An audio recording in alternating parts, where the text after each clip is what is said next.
This is the season of You Talkshow, where putting yourself first is always in season.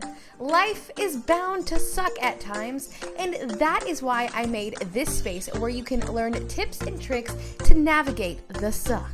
In this space, we honor and grow through seasons of singleness, seasons of sadness, seasons of celebration, seasons of hope, and also seasons of nope. So go ahead, crack open a Celt with your new BFF and life coach, Megan herself, me, and let's dive into today's show. Welcome to today's episode where we are going to be talking about being enough for everyone. Spoiler alert, it doesn't work ever.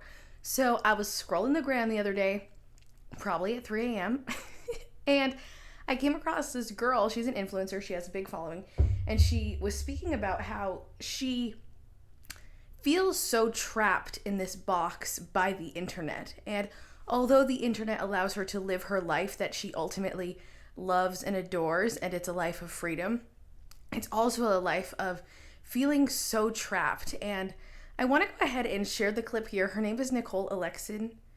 I don't know. I've actually never said her name out loud, but she owns the TSL collection and her clothes are amazing. She is amazing. And I really just thought this clip was really remarkable because at the end of the day, we all feel trapped by some sort of box. And I think that this clip here really sheds light on when we try to be so much for everyone, we end up losing ourselves completely in the process. So here is the clip. Dark place about 6 months ago. Trigger warning, suicide. I wanted to commit suicide 7 months ago. And I'm here. I'm fucking here. And I'm not gonna let other people tell me what I can and can't do with my fucking body. And I'm going to inspire women and help women who felt the same way as me, who felt like I either could be a fitness girl or a self-love girl. I couldn't be both because there wasn't room, or I had to be blonde because that's what people wanted, or I had to wear a certain clothing because that's what people wanted. I'm sick of fitting in a fucking box, and I'm so happy I'm no longer allowing myself to do that. And with that being said, when I'm talking about missing my old energy or missing any of that, I want you guys to know if you're searching for self-love through a certain body type, you're not going to find it. Self-love is an energy. It's an amazing energy. It's a beautiful energy, and it's something that has saved my life time and time again, is looking myself in the mirror and knowing that I don't have to fit everyone else's narrative. I don't have to be blonde. I don't have to be fit. I don't even have to represent body positivity because I'm not even the face of that. I'm a white woman. Like, I don't have to do anything that anyone makes me feel like I have to do. And I want you guys to know that. I want you guys to learn from me and know that you can spend your whole life trying to make everyone happy, and it's just going to hurt you because you are not focusing on making yourself happy. I've just been waking up feeling so beautiful for the first time in so long. And when I say beautiful, I want you guys to know again, that doesn't mean beautiful looks wise. Everything is so attached to our looks in our society. And when I say I wake up feeling beautiful, it means that I wake up with this energy of self-worth and self-love, and knowing that I am here to protect myself and take care of myself and love myself. And hopefully that will shine on to other people. And I want that to shine on to you guys because you guys deserve that. And I think that's the only really reason I have a following. And it's because you guys deserve to have, I guess, that represented to you and shown to you that it's possible to come from a very dark place and pick yourself back up again. And I just love you guys so much. I could talk about this all day. So after listening to this clip, we are able to look at and understand that she thought there was only room for her to be a fitness influencer. And then when she realized that the fitness industry was ruining her body, much like it ruined mine and her mind, and you're just in this destructive pattern that clearly nobody around you sees, which blows my mind because that version of unhealthy is so much more unhealthy than the version of me now with an extra 15, 20 pounds on me than when I was 40 pounds underweight. It just blows my mind how people never have a problem when somebody is skinny. When people are skinny, they have the most health issues. Like I don't understand why society is not understanding that skinny does not mean healthy at all. And also too, there are women who are out here starving themselves who look like me, weigh 180 something pounds, and they don't eat. And you would never for one moment be like, oh, that girl needs to eat a hamburger. But then you say a comment to her about how she's fat and now she's going to starve for the next 3 weeks. I've lived a life where my entire life I've struggled with body image and body weight and body dysmorphia and body permanence, which is something I actually just wrote a post about in Cafe Confidence. So if you are looking for a next level crew for your next level you, go ahead and click on the link below. The conversation around this needs to change. And my mom reached out the other day and asked me a question about a body. And I said, Mom, you don't get to have an opinion about someone's body. And I am not faulting her. I am not telling her. I'm just trying to help her understand where and how words around women's body, whether it be praise, mostly praise, or negativity, impacts them for the worse. Because if you are overweight and you lose weight and somebody loves you, your worst nightmare is that people love you more when you're skinny, because it comes true every single time. Now, it's not just because you're skinny that people love you more. It's because you are putting out the vibe that you are more lovable than you were when you felt unworthy. And so that's why it happens. It's not because you're skinny. It's because you're finally in a place where you feel like you should be worthy of love and you feel like you should be worthy of praise. It has nothing to do with the size of your pants or the size of your body or how big your butt is.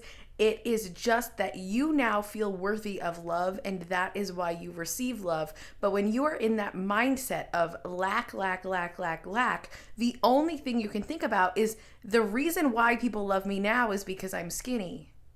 And I've been there. And it's come true in my mind every single time. So Nicole was basically saying how when she was a fitness influencer, people loved her for her fitness, and they loved her for her mindset, and they loved her for her body, and they loved her for everything she was as a fitness influencer. And she was also really young. And that's the thing that I don't believe people understand is as we age and we grow, our bodies are going to change. And we don't know how many miles she's put into ruining her metabolism before she decided to fucking heal it, okay?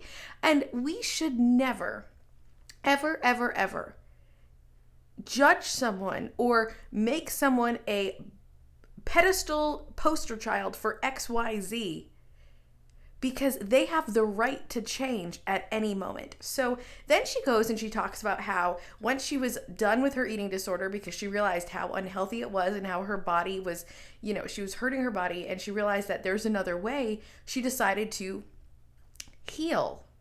And when you heal from an eating disorder, you most likely are going to gain weight because you went from not eating or binging or over exercising, which was what I love to do, and you just went from one version of output or lack of input, and now you're not moving as much and you're eating more because you're trying to restore that relationship with food.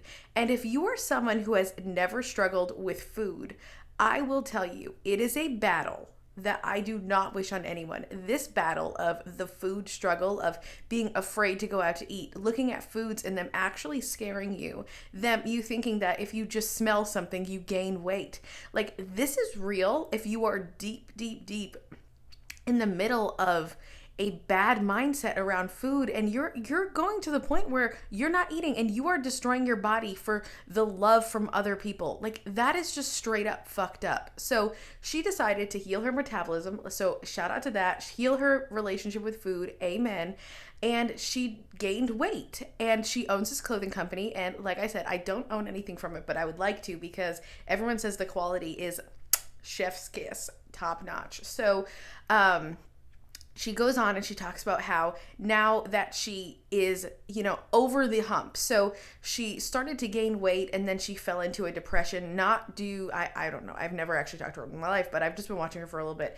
And it doesn't seem like she fell into the depression because of her own weight gain. It seems like she fell into the depression because of what other people were saying about her weight gain. And this poor fucking girl was just trying to heal herself, for her future, for her children, for her love, for her life, for her soul.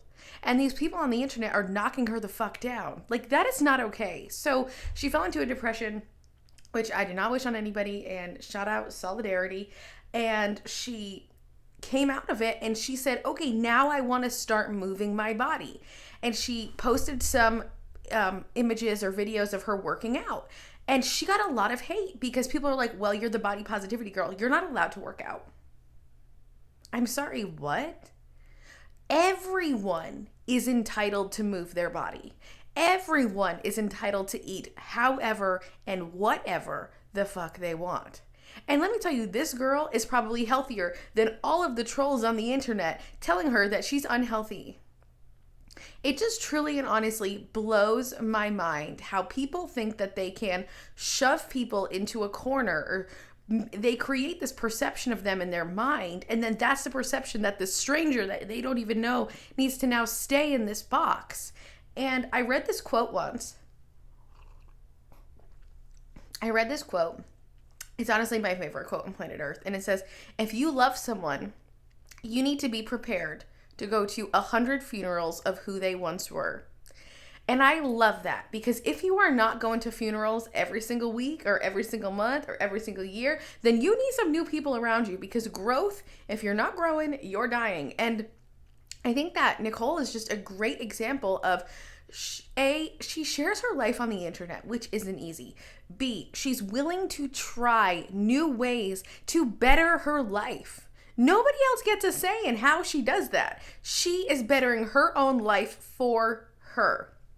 So, I just thought that this was an interesting episode, and I don't want to go too deep on body image stuff, because I'm going to have some guests on and we'll go deep on that. But I just think that this is a great example of, if you are struggling to try to fit into one box, if you are struggling to please everyone, to take this as your sign to stop pleasing people, to stop fitting in boxes, to stop trying to please other people's unrealistic expectations of who they expect you to be, when you don't even know those expectations, and those expectations don't even align with you. You are not responsible for anyone's perception of who you are. You are not responsible for what they think about you. You are not responsible of what they think you should do. You are responsible for you and for doing things that fulfill your soul. So, with that being said, I hope you have a wonderful day. And if you, again, want to follow her, I'll put her info down below. She's a great human. She has a great clothing collection. And also, if you want to join Cafe Confidence, which is a community membership where I post all different things, there's all different sections on happiness, confidence, anxiety, feeling alone. There's a new playlist released every single month. There are live events happening every month. And it's just a great community where we practice to grow and evolve through the uncomfortable, because you're next level you needs a next level crew. So if you want to join Cafe Confidence, it's $1 a day. You can go ahead and click on the link below. I would love to have you in there. It is truly and honestly, it's my heart in it. It's my heart on the internet. If I can help other people feel not so alone and not feel stuck and feel understood and seen and grow using practical, useful tips, I'm in all day. And also, if you're wondering why is it $30, the reason why it's $1 a day is because I want to make this affordable and easy to attain for people who feel like they have nothing else to give.